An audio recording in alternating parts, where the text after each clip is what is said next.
Yeah, the guys work hard. They play tight defensively, and that give us a good opportunity offensively too. So it's yeah, it's fun to be there. You know, fun to play for this team, and another great win. How challenging was it for you? Obviously, in the first period, they really don't have many shots on goal. Then Chicago kind of went on the offensive there in the second. You suddenly had to kick into action.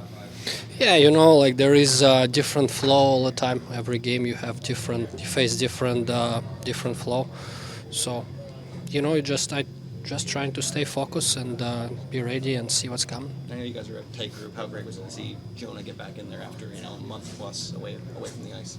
Yeah, it's great. He works so hard, and it's great to see him back and also scoring goal.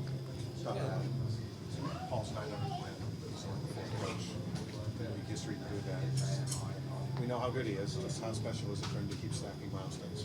Yeah, for sure. That's lots of wins. 900 wins. It's crazy amount, and he's been around and he got big experience. So it's yeah, we're lucky to have him. What stands out about who he is as coach, the way that he works with you guys? What stands out the most about him?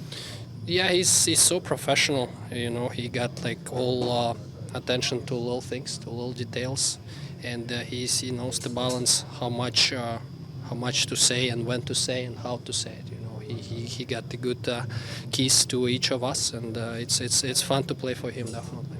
What kind of a wake-up call is it? It's very rare when you give up a goal 7 seconds in, obviously.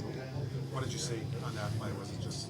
Yeah, it's you know it is what it is. Obviously, you don't want to start the game this way, but it could happen. You know, it's more important with how we respond. You know, and I thought guys respond great.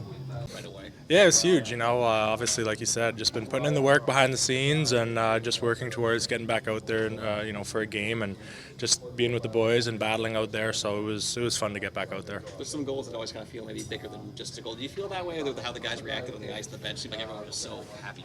Yeah, no, for sure. They're real happy for me, and you love to skate by and see all the smiles. And I think that's just the group that we have here. It's just a lot of laughs, a lot of smiles, and we have a good time when we come to the rink. And obviously you ball behind early, but then just total domination the rest of that first period. What was the feeling like in that first one? It seemed like you guys never lost the puck really.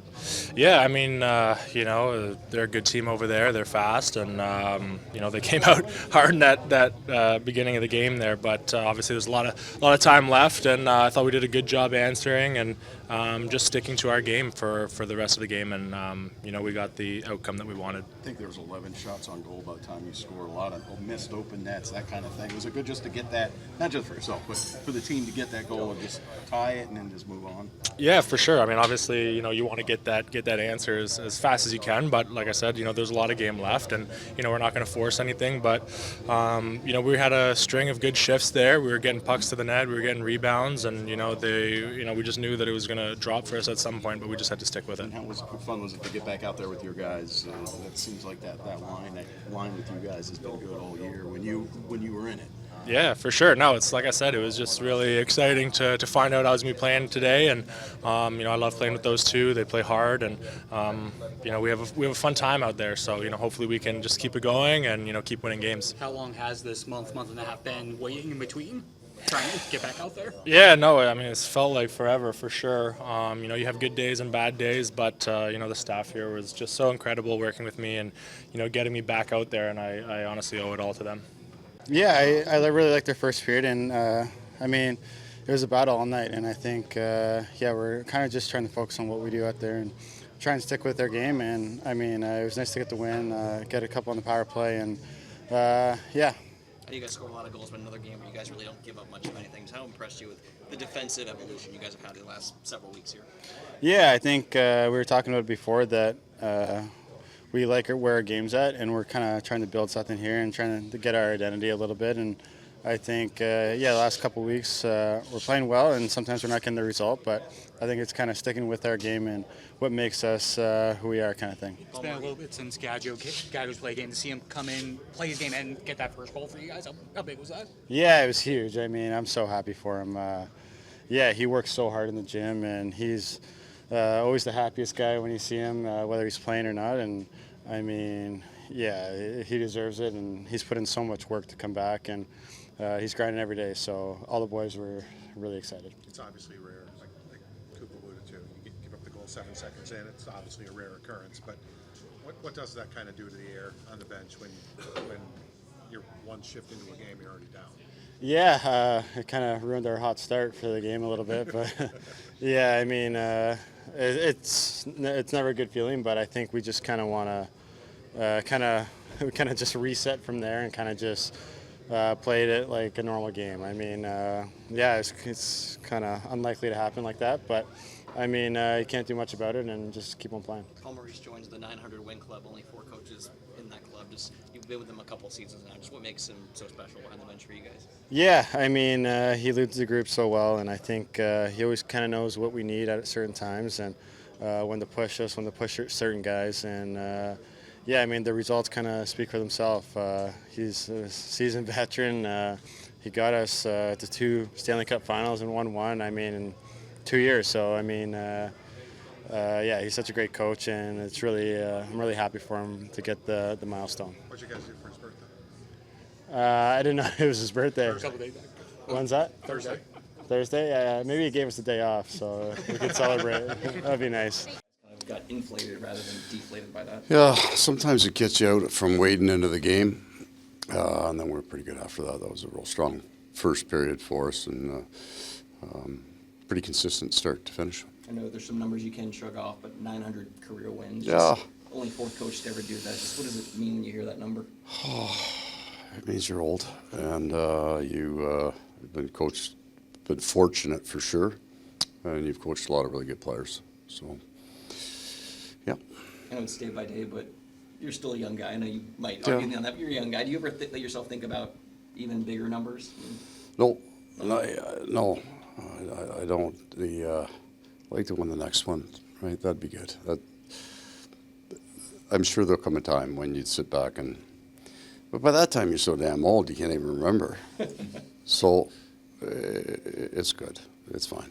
Speaking of old, Carter Verhaeghe said he did not know your birthday was Thursday. Is there going to be some sort of fine? No. Players not No, knowing that's just well concealed. Matter of fact, had you said nothing, we probably could have slid through this and nobody would have brought that up. But try to keep the numbers quiet on all fronts. If we could just move along, people. Move ABC along. mentioned it on national TV. Shit. So, Yeah. There's still not a 6 there, so I'm all right. Gadjovich, we talked about, and Yeah. staying back for a month and a half, gets the first goal for you Good guys. for him. Brought a lot of energy. Everybody loves one of those guys who don't get the chance to play that much some nights or get the chance around the net to score. So I think as much as, our rotation off the bench, the next Barkov's line had an incredible shift. We got some chances, but them scoring changed the narrative. You give one up early. We haven't played great against Chicago. They'll get lots of energy from a goal, but he got it back to where it should be.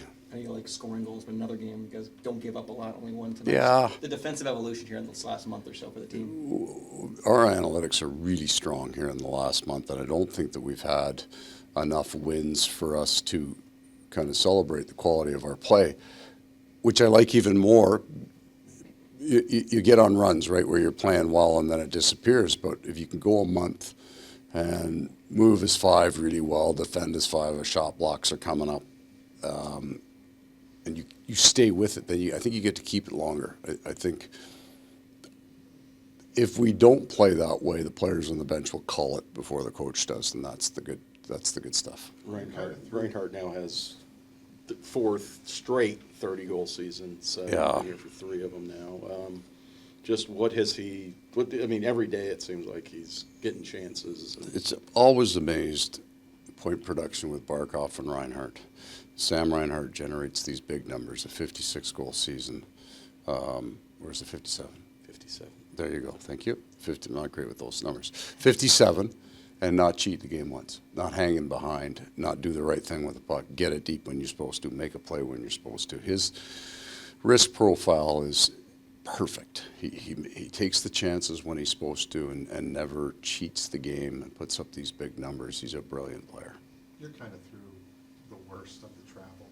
Yes. At this point, you knew it was going to be a slog. Right. Especially with all the back-to-backs, and there's still some of those left. of Right. course. But do you kind of like how you've survived the first 50 or whatever games I do. you've been through? Very much. And April will present it the same thing again. We'll play 9 and 15 with 3 sets of back-to-back. So we have somebody to thank for that. But we have, over the last 3 years, found ourselves in the most difficult times, the most difficult schedules. And usually is somewhere in December and January we get out to the West Coast, which I'll take now with the veteran team. They can handle it.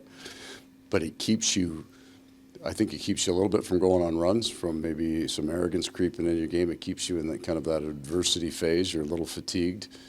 But a little perspective for us. So if you sub out the Christmas block, which every team gets, from November 11th to yesterday, we had 1 set of back-to-back days at home without a game, 31st of December and the 1st of January. So I'm not sure that's a real recovery day. That's a long block of time. You need 2 days at home with no games to rest your team, no travel, no games. We just had it, and it hasn't happened very much for us. So I'm impressed by the way these men have stayed healthy, taken care of their bodies, worked as hard as they can when they didn't get instant payoffs in some of those nights. I want to ask you one more about 900. Sorry about that. One more about 900, if I could. Sure. 30 years now, 1,900 games. What's about the job has changed? Surprising. Oh, the game. The game itself has changed drastically. And the real inflection point is 2006 when the obstruction rules came out and the cap came in.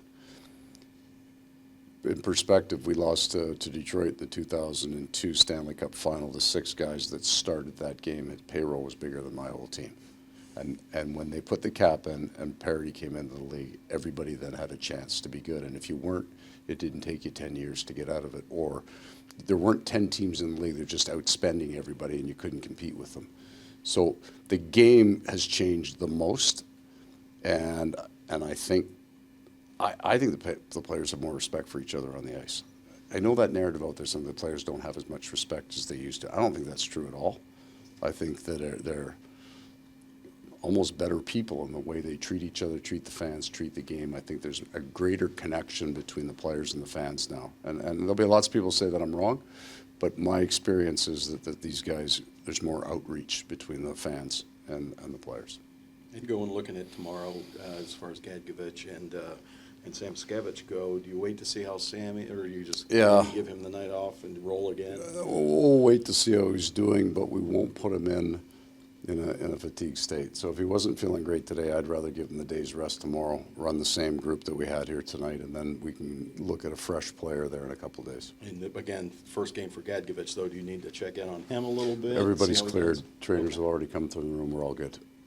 It seems like ever since Aaron Ekblad came back, Sam Reinhart and Alexander Barkov have been a bit more free offensively. I mean, what have you seen from them over the past few games, and especially tonight when they were pretty dominant? Yeah, the power play changes with a right-handed shot up top and somebody that they know, so there's a relationship with those guys. But when he comes back, it changes the second pair and it changes the third pair, and then the match between the lines gets different, and you have different players moving the puck in behind them. So having Aaron out and when Nico Mikkola was out had a very big impact on our January.